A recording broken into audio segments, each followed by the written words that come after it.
신앙생활이 무엇인가? 신앙이 무엇인가? 우리가 이것을 바르게 잘 알아야 우리 신앙생활이 헛되지 않고 복될 수 있습니다. 오늘 본문에 여러 가지 내용이 나옵니다. 그런데 오늘 고린도전서 6장 12절로 20절 이 본문 가운데 마지막 20절 하반절에 보면 이렇게 말씀합니다. 그런즉 너희 몸으로 하나님께 영광을 돌리라. 그런즉 너희 몸으로 하나님께 영광을 돌리라 라고 말씀합니다. 오늘 본문의 결론과 같은 말씀인데 이것이 신앙이 무엇인지, 신앙생활이 무엇인지를 아주 간략하게 또 분명하게 우리에게 가르쳐주는 말씀이라고 볼 수 있습니다. 신앙생활이 뭐냐? 신앙이 무엇이냐?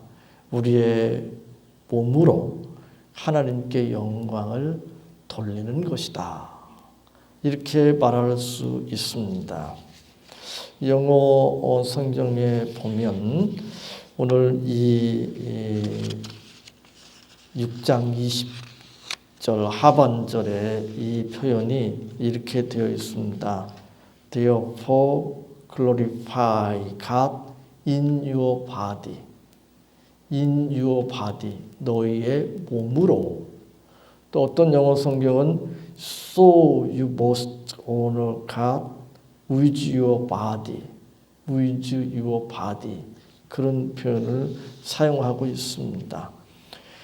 with your body든 in your body든지 간에 우리말 번역처럼 몸으로, 너희 몸으로 하나님 앞에 영광을 돌려라. 그 말은 몸으로 하나님의 뜻을 순종함으로 하나님께 영광을 돌리라는 말씀이기도 합니다. 몸으로 하나님께 영광을 돌린다는 말이 무슨 뜻일까? 마치 무슨 동물을 제물로 하나님 앞에 바치듯이 우리의 이 육체를 그렇게 제물로 바치라는 의미인가? 물론 그런 표현을 사용하기도 하지만 인신 제물을 의미하는 것은 물론 아니죠. 그건 우리가 이제 분명히 그렇게 말할 수 있는데 그러면 무슨 뜻인가? 한마디로 말하면 우리의 삶으로 하나님께 영광을 돌려라. 우리의 삶으로 그 말은 우리가 사는 모든 삶, 그것이 가정생활이든 직장생활이든 사회생활이든 또 우리가 부부관계든 부모와 자식관계든 형제 자매 관계든 또는 이웃관계든 모든 인간관계에서 그리고 우리가 학교에서 공부를 하든 직장에서 일을 하든 가정에서 가사 일을 하든 무슨 일을 하든 그 모든 것이 하나님의 뜻에 합당하게 행함으로 하나님께 영광을 돌리라. 그런 뜻으로 해석할 수 있습니다. 많은 사람들이 신앙에 대해서 나름대로 어떤 생각을 가지고 또 말씀을 듣고 또는 찬송을 부르고 기도하면서 어떤 감동을 받기도 하고 그리고 성경에 대해서 신앙에 대해서 기독교에 대해서 어떤 지식을 가지기도 하고 또 집사다 또 권사다 안수집사다 장로다 목사다 그런 어떤 직분을 받기도 하고 또 은사를 받기도 합니다. 그리고 지식적인 그런 면에서는 어떤 학위도 받기도 하고 그러죠. 그거 다 필요합니다. 중요합니다. 근데 그것으로 그치면 그것으로 신앙을 대신한다면 그것은 부족하죠. 그게 다라고 생각한다면 잘못된 것이고 어디까지 가야 되는가 하는가 하면 우리의 삶으로 그것이 이어져야 합니다. 이해를 돕기 위해서 몇 가지 예를 들면 전에도 한번 말씀드렸는데 무소유, 이건 불교에서 강조하는 거잖아요. 모든 인간의 고통이 불행이 욕심으로부터 나온다는 거잖아요. 그래서 욕심을 버리라는 거잖아요.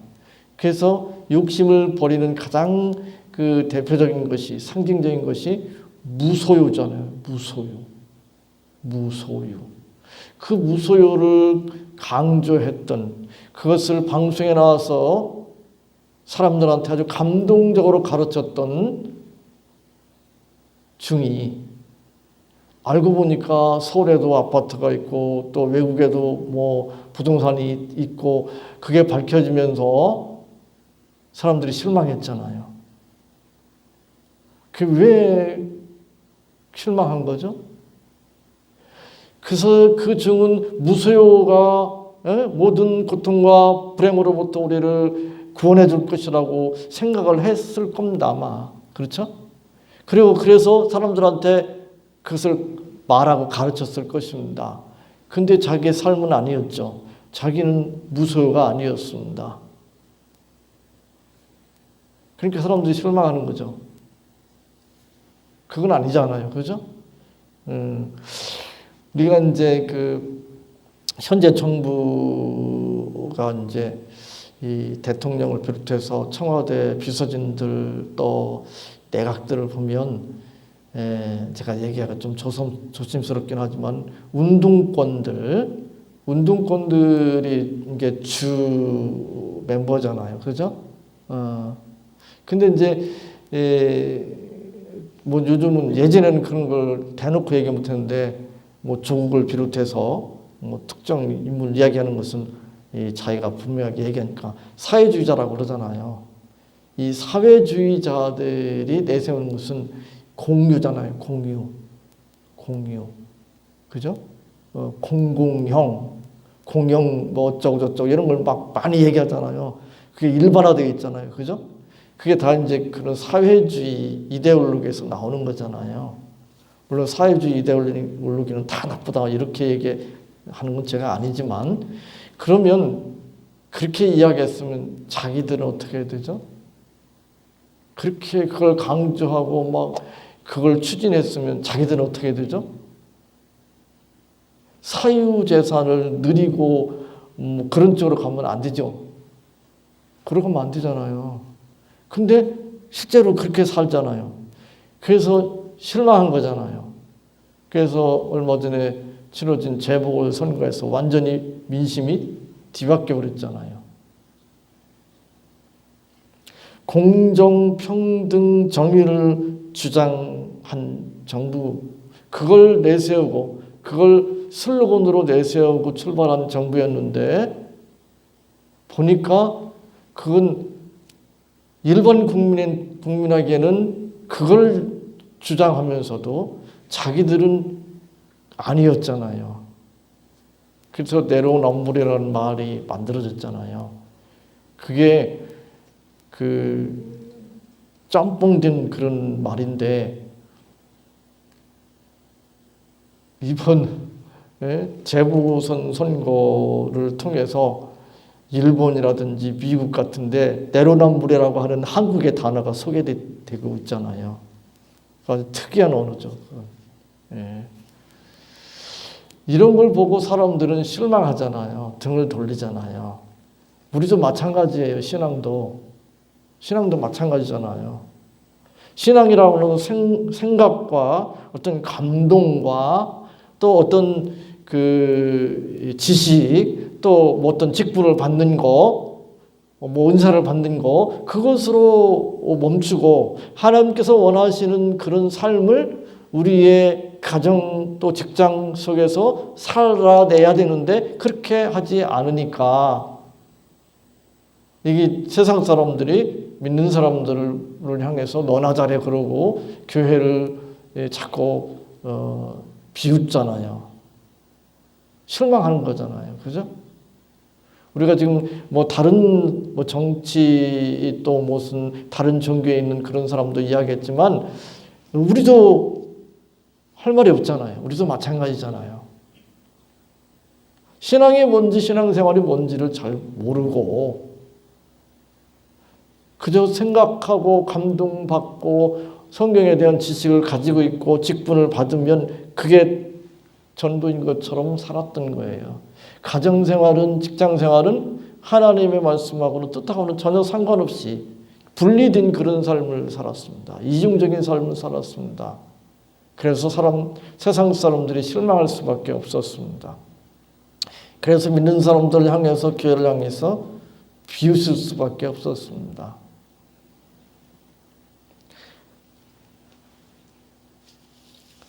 고린도 교회가 그 대표적인 교회였습니다. 근데 고린도 교회가 왜 그렇게 되었을까? 그 원인이 어디에 있었을까? 고린도 교회는 헬렐리즘에 깊이 오염되어 있었습니다. 물론 고린도 지역뿐만 아니라 그 당시에 뭐 시대적인 그런 그 사상이죠. 주의고 사상인데 이 사상은 이제 고린도 교회 안에까지 들어왔습니다. 사실 믿는다고 하지만 그 어렸을 때부터 또 부모로부터 또 부모의 부모로부터 쭉 이렇게 내려온 그런 정서나 그런 어떤 사상 이런 것들이 예수님을 구주와 주님으로 고백했다고 해서 막 이렇게 한 번에 다 이렇게 그것으로부터 이렇게 벗어나는 것은 아니죠. 물론 쉬운 건 아닙니다. 근데 하여튼 그걸 그대로 교회 안으로 가지고 들어온 거잖아요. 이중적이었습니다. 이 헬렐리즘은. 그래서 물질, 육체 이런 것은 다 천하고 값없고 생각, 지식, 또 정신, 마음 이것은 중요하고 이런 생각을 가졌습니다. 그러다 보니까 현실 삶에 대해서 이 물질의 문제에 대해서 몸으로 살아내는 삶에 대해서는 그것을 무시해 버렸습니다. 그것을 가볍게 여겼습니다. 그래서 그거는 그냥 아무렇게나 살아도 되는 것처럼 그렇게 생각했습니다. 그저 어떤 이념만 가지고 있으면, 고상한 생각만 가지고 있으면, 어떤 지식만 가지고 있으면 그 사람은 수준 높은 사람이다. 그 사람은 훌륭한 사람이다. 이런 생각 가지고 있었습니다. 그거 아니잖아요. 그대로 살아야 훌륭한 사람이지. 그 서양 그 속담 격언 유명한 말 있잖아요. 정직이 최상의 방책이라고 말한다고 해서 그 사람이 정직한 건 아니잖아요. 구원에 대해서 그들은 영혼이 육체의 제한, 물질의 제한으로부터 벗어나는 것이라고 생각했습니다. 그래서 구원받으면 더 이상 육체의 지배를 받지 않는다. 물질의 속박에서부터 벗어난다. 이런 생각을 가졌습니다. 오늘날도 그런 교파가 있잖아요. 구원파잖아요. 그래서 세월호 사건 터졌을 때 이 구원파에 대해서 이렇게 세상에 많이 알려졌었는데, 그 세월호가 이 구원파에서 운영하는 것이었잖아요. 그래서 구원파의 그 실상이 많이 알려졌었는데, 그 사람들은 그 죄의식 같은 게 없잖아요. 사람 뭐 죽이고도 뭐 별로 뭐 이렇게 가책을 못 느끼고 이러잖아요. 그게 바로 이제 이런 잘못된 사상으로부터 나온 것입니다. 근데 이것이 이제 고린도 교회에서도 그런 현상들이 벌어졌습니다. 그래서 오늘 본문에 보면 음행 이야기가 많이 나오잖아요. 음행을 피하라고. 근데 고린도 교회 안에는 음행이 고린도 지역이 그랬듯이 교회 안에도 음행이 흔한 일이었습니다. 흔한 정도가 아니라 그저 일반적인 상황이었습니다. 그리고 그것에 대해서 크게 문제 삼지 않았습니다. 그건 몸의 문제고 그것은 육체 문제고, 그래서 그것은 뭐 무시해도 되는 것처럼, 그건 가벼운 것처럼, 그게 무슨 상관이냐? 마음이 중요하지, 생각이 중요하지. 생각만 제대로 돼 있으면, 마음만 바르면 되는 거지. 근데 그게 말이 안 되는 소리입니다. 어떻게 그게 분리가 됩니까? 분리될 수가 없는 겁니다. 그들은 이렇게 생각했습니다. 성욕은 식욕과 마찬가지다. 식욕을 채우듯이 성욕도 채우는 것이다. 그건 자연스러운 욕구이기 때문에 밥을 먹는 것 같이 채워줘야 한다. 그리고 그것은 전혀 죄가 되지 않는다. 배고파서 그 식욕을 채워준 것이 죄가 아니듯이 성욕은 자연스러운 것이고 그것을 채워주는 것이 무슨 죄냐? 그렇게 따지면 음행이 문제가 안 되죠. 아니 어떤 사람이 배고파요. 그래서 먹을 거 줬어요. 잘한 거지. 그잖아요. 욕할 일 아니잖아요. 성욕도 그렇게 이야기한단 말이죠. 그 말 되겠어요? 말이 안 되는 거잖아요. 이런 데서 나오는 것이 이제 뭐 프리섹스 이런 거잖아요. 그죠? 말도 안 되는 거죠. 간통죄 폐지돼 버렸잖아요. 사회주의 이념을 가진 사람들이 그런 거 주장하잖아요. 이중적이잖아요. 그런 거 주장하면서 또 뭘 주장합니까? 페미니즘을 또 주장하잖아요.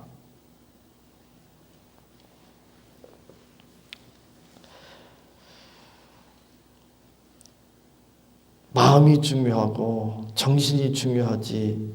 그거 뭐 문문 뭐 어쩌면 무슨 상관이냐. 아무리 술을 마시고 우상하게 절하고 음행을 하고 부정부패를 저지른다고 하더라도 이념, 정신, 마음만 있으면 되는 것이지. 내 신앙만 지키면 그러한 것들이 내 영혼을, 내 믿음을 해치지 못한다. 이렇게 생각하는 거, 그건 잘못된 것입니다. 어떻게 마음이 있는데, 정신이 있는데, 술을 마시고 우상하게 절을 하고 음행을 하고 부정부패를 저지를 수 있습니까? 그건 궤변입니다. 어떻게 분리가 됩니까? 어떻게 몸과 마음이 분리가 됩니까? 그건 궤변이잖아요. 신앙도 그런 식으로 생각하는 사람들이 있습니다. 그건 정말 잘못된 것입니다. 구원을 오해해서 그래요. 구원이라고 하는 것을 육체의 속박으로부터, 이 세상의 속박으로부터 벗어나는 것,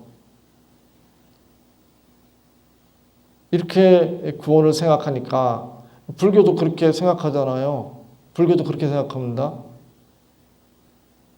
입에 담기 민망한데 아까 이 사회주의 쪽에서 이 성의 자유를 이야기한다고 그랬잖아요. 동성애도 그래서 옹호하는 거잖아요. 사회주의 이념에서 보면. 근데 불교도 이런 성격 가지고 있어요. 육체의 속박으로부터 벗어나는 것을 구원이라고 생각하니까 어떤 생각하냐면 동국대학 불교학과를 나온 그리고 어떤 불교계 학교에서 윤리 도덕을 가르치는 선생님을 제가 압니다. 지금 이제 공립학교로 왔는데 그 사람하고 3박 4일인가 같이 파주인가에 있는 율곡 연수원인가에서 함께 먹고 마시고 잠자면서 같은 방에서 지내면서 연수를 받았는데 그 선생님한테서 불교에 대해서 이런저런 이야기를 들었습니다. 근데 불경에 나와 있는 이야기는 아닌 것 같지만 그런 이야기 하더라고요. 몸보시가 최고의 보시다. 그런 소리를 하더라고요. 저는 그 얘기 듣고 충격받았습니다. 그러니까 성욕을 채워주는 것이, 상대방의 성욕을 채워주는 것이 최고의 보시랍니다. 그 얘기 듣고 제가 충격받았어요. 그게 왜냐하면 육체의 속박으로부터 벗어나는 것이 구원이라고 생각하기 때문에 그렇습니다. 그러나 기독교의 구원은 육체의 속박으로부터, 물질의 속박으로부터 벗어나는 것을 말하지 않습니다. 질병으로부터, 가난으로부터 벗어나는 것을 구원이라고 말하지 않습니다. 그렇게 말하는 교파도 있지만 잘못된 것입니다. 기독교의 구원은 죄로부터 벗어나는 것입니다. 죄의 속박으로부터 벗어나는 것입니다.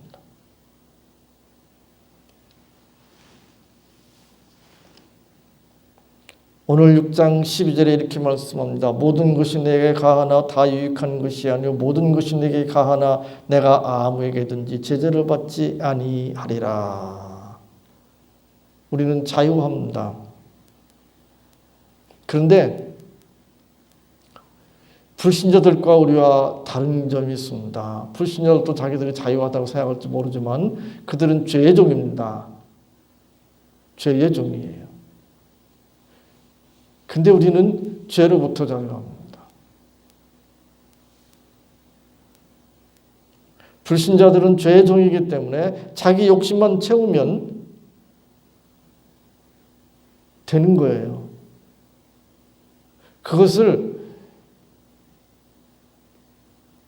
사람들이 이렇게 안 좋게 생각하는 그런 식으로 직접 대놓고 자기 욕심을 채우느냐, 아니면 빙빙 돌려서 간접적으로 다른 사람들이 직접적으로 이렇게 비난하지 않는 방향으로 자기 욕심을 채우느냐, 그 차이밖에 없습니다. 명분을 내세워가지고 뭐 어쩌고저쩌고 해도 자기 욕심 채우는 거예요. 결국은 육체 욕심을 채우는 거예요. 육체로부터 자유 그런 이야기 하지만 종교인들도 마찬가지입니다. 다른 종교인들도 오직 육체가 편한 것, 육체가 원하는 것, 그것만을 할 수밖에 없습니다. 자기가 의식할 수도 있고 의식하지 못할 수도 있지만, 아까 이야기한 어떤 중도 그랬듯이 자기가 생각하고 지식을 가지고 있고 가르쳐도 그렇게 살 수밖에 없는 존재입니다. 그러나 믿는 자들은 그것으로부터 자유합니다. 그것으로부터 자유하지 못하다면 물론 완전한 자유를 말하기는 어려울 것입니다. 그러나 우리는 점점 그것으로부터 멀어지고 있어요. 자유합니다. 그래서 모든 것이 가하다고 말할 수 있습니다. 그러나 모든 것이 우리에게 다 유익한 것은 아니라고 말씀합니다. 우리가 예수 그리스도를 구주와 주님으로 믿는 신자된 것, 그것이 무슨 의미와 가치가 있는가라는 것을 안다면, 특별히 오늘 20절에 예수 그리스도의 핏값으로 우리가 구원받았다고 하는 것을 안다면 우리가 자유하다고 해서 우리 마음대로 살 수 있는 것은 아닙니다. 우리에게 주어진 시간과 물질과 건강을 무엇을 위해서 사용할 것인가를 고민하지 않을 수 없습니다. 우리가 소유한 물질과 시간과 건강을 또 지식을 필요한 자에게 줄 수도 있고 주지 않을 수도 있습니다. 주지 않는 것이 죄가 아닐지 모르지만 주지 않는 것은 유익하지 않습니다. 많은 대형 교회들이나 또 기독교인 가운데 사업을 하고 물질 있는 사람들 가운데 그런 모습들을 보게 되잖아요. 제가 몇 번 말씀드렸는데 제가 대학 다닐 때 그 기독교 서클의 지도 교수이고 제가 나가던 교회 장로님이었고 대학 교수였던 그분이 한 이야기가 가끔씩 생각이 납니다. 어떻게 진정한 기독교 신자가 사치하면서 그렇게 살 수 있는가? 자기는 이해가 안 된다. 저도 이해가 안 됩니다. 물론 자기가 능력이 있어서 또는 부모로부터 유산을 받아서 이 재산이 많은 그런 분들이 있습니다. 그분들이 그 돈 가지고 자기가 부당하게 번 것도 아니고 남의 거 뺏을 것도 아닙니다. 그거 가지고 자기가 자유롭게 사용할 수 있습니다. 그리고 그것에 대해서 뭐라고 말할 수가 없습니다. 그렇잖아요. 그거 가지고 이 좋은 차 끌고 다닐 수도 있고 또 좋은 집에 살 수도 있고 비싼 음식 먹을 수도 있고 명품을 몸에 휘감고 다니고 들고 다닐 수 있습니다. 그거 자유지요. 그거 죄 지는 거다 이렇게 말할 수는 없습니다. 그러나 그것이 유익한가? 그건 아닙니다. 나누고 살면 얼마나 좋겠어요. 필요한 사람들한테 좀 주면 얼마나 좋겠어요. 문제 이걸 좀 오해하면 안 되는데 우리가 이제 그 장거리 출퇴근을 할 경우에 차 같은 경우에 이 좀 안전의 문제 같은 것도 있고 승차감 문제 같은 것도 있으니까 그리고 주변에 이제 그 다른 사람들하고 이렇게 좀 비교해서 수준 맞춰서 이렇게 타고 또 옷도 그렇게 좀 맞춰서 입고 또 이 가방이든 이런 것도 좀 어느 정도 자기 경제적 수준이나 주변에 자기하고 이렇게 이제 교제하는 사람들 어울려서 이렇게 사서 입고 들고 다니는 거 그것을 우리가 죄악시하고 그러면 안 되겠습니다. 아니 조금 더 비싼 거 좀 갖고 다녀도 좀 비싼 거 먹는다고 하더라도 그걸 우리가 욕하고 비난할 수 있는 건 아닙니다. 그러나 정말 믿음이 있다면 조금 절제하고 그죠? 제가 좋아하는 그 존경하는 목사님 보면 이 큰 교회인데 그 목사님이 제가 지금까지 본 거로는 늘 그랜저 이상 차를 안 타더라고요. 방송에 이제 설교도 나오는데 옷도 늘 그것이고 그 넥타이가 그 넥타이고 그래요. 그분 책을 제가 한 100권을 읽은 것 같은데 그 책을 이렇게 그 출판하는데 고정 그 독자들이 2,000명이 넘는다고 그럽니다. 그러니까 그 저작권료가 꽤 나오잖아요. 한 100권 이렇게 되니까 이 권당 1년에 몇십만 원씩만 나온다고 쳐도 그죠? 고정 2,000 넘으니까 그보다 더 나오잖아요. 그러니까 한 권만 딱 있으면 별거 아니지만 100권 정도 되면 꽤 되는데 그거 가지고 다 사람들 만나면 밥 사주고 그분 만나서 한 번도 대접하고 이런 적이 없고 다 얻어먹고 어려운 그 교회 그 자녀들 그 등록금 대주고 하여튼 모이면 무조건 금일봉 내놓고 이래요. 그러니까 사람들이 존경하잖아요. 삶에 따라가니까 그렇잖아요. 삶이 따라가야 되잖아요. 신앙이 바로 그거잖아요. 신앙이 무엇인가? 몸으로 사는 것입니다. 몸으로 사는 것과 분리된 생각이나 또 감동이나 관념이나 지식이나 사상 그거는 온전하지 못한 신앙입니다. 신앙이란 내가 얼마나 고상한 생각이나 사상을 가지느냐, 내가 얼마나 감동을 받느냐, 내가 얼마나 많은 지식을 가지고 있느냐 어떤 직분을 받았느냐, 어떤 은사를 받았느냐, 그 이상입니다. 그 중요하고 필요합니다. 그러나 얼마나 허사하게 몸으로 사느냐, 삶으로 살아내느냐, 거기에 신앙이 달려 있습니다. 내가 성경을 많이 알면 뭐합니까? 성경을 달달 다 외운들 못합니까? 내가 그 말씀대로 살지 않는다면, 내 몸으로 그 말씀을 실천하지 않는다면 그게 무슨 의미가 있습니까? 물론 그것도 그 자체로도 뭐 가치가 있고 중요하긴 합니다. 내가 얼마나 좋은 것을 소원했느냐 중요합니다. 내가 어떤 것을 사모했느냐 중요합니다. 그러나 소원하고 사모하는 것도 중요하고 필요하지만 그렇게 살아야 합니다.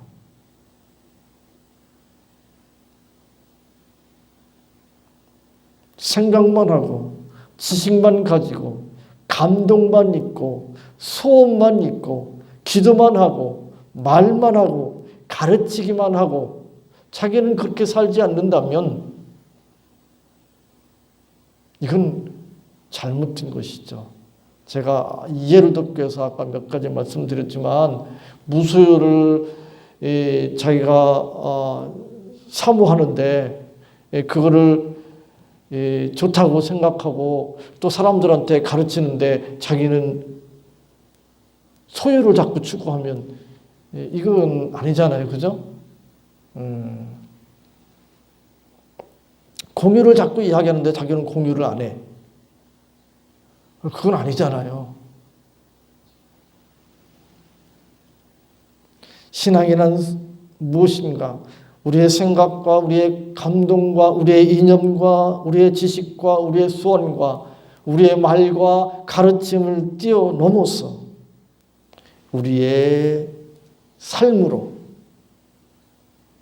하나님의 뜻을 따르는 것이라고 말할 수 있습니다. 그것이 하나님께 영광 돌리는 삶이라고 말할 수 있습니다. 우리 모두가 그런 삶을 살아야 합니다. 아까 영어 성경의 그 구절을 제가 소개해 드렸는데 거기에 보면 so you must 라고 하는 표현이 있거든요. must. 해야 한다고요. 생각이 아니고 지식이 아니고 감동이 아니고 그것을 넘어서서 살아야 합니다. 우리 모두가 그런 삶을 살도록 힘쓰고 애써야 되겠습니다. 하나님 감사합니다. 오늘 이 말씀 붙들을 수 있도록 도와주시옵소서. 저희들의 신앙생활이 그저 삶하고는 분리된 이중적인 그런 생각과 감동과 지식과 소원과 말에 머물지 않도록 도와주시옵소서. 저희들의 성경에 대한 지식이 저희들의 믿음으로 살려고 하는 그 소원이 실제 몸으로 사는 삶으로 연결될 수 있도록 이어질 수 있도록 도와주옵소서. 예수님의 이름으로 기도하옵나이다. 아멘.